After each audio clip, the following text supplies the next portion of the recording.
Boy, great to be back with you after an open date for the Tar Heels on Jones Angell. He, of course, is Bill Belichick, head coach of the Tar Heels. Let's talk a little Carolina football. And, Coach, you are coming off that open date. What were some of the priorities for you, your staff, your team as you went through a week with no game this past weekend? Well, to take a look back at the first 4 games kind of as a composite rather than game by game and just look at it all together and see some of the things that we did well that we need to continue to do, some things that we didn't do well that we either need to fix or throw out, and maybe some adjustments, things that we need to move forward on. Looking at the coaching, looking at the playing, looking at the fundamentals, and just trying to get the most out of the time and opportunity that we have going forward. So it was a good week. Players worked hard. They put in a good solid week, and we got better on a fundamental basis. Now we turn our attention full sail to Clemson and try to have a good week for them and be ready to go. As you look at those 4 games in total, Coach, what were a couple of the main topics that you thought really went well for your group in the first month?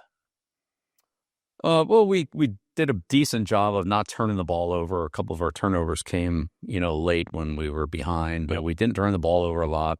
We weren't penalized a lot.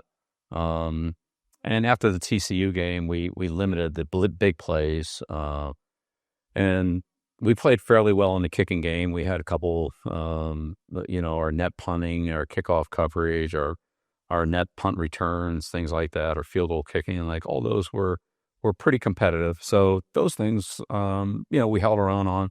I would say, there's some other areas that we came up a little bit short on, our 2-minute defense, our third down defense, our overall offensive production and point scoring. And so there were some areas we definitely need to improve on too. Sure.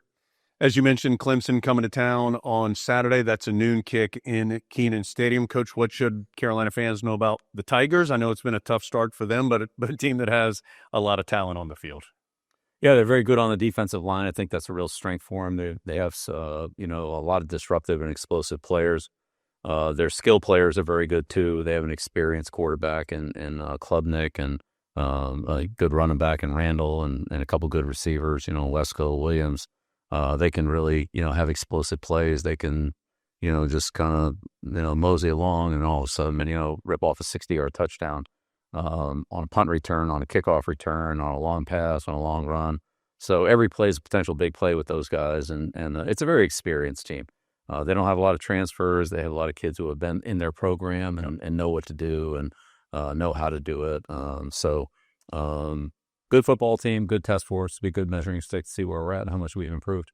Should be a fun Saturday in Kenan Stadium. First time since 2019 that the Tigers have seen the Tar Heels in Chapel Hill. That's a 12 o'clock kick. We'll be on the air radio-wise at 11 a.m. Thanks for being with us.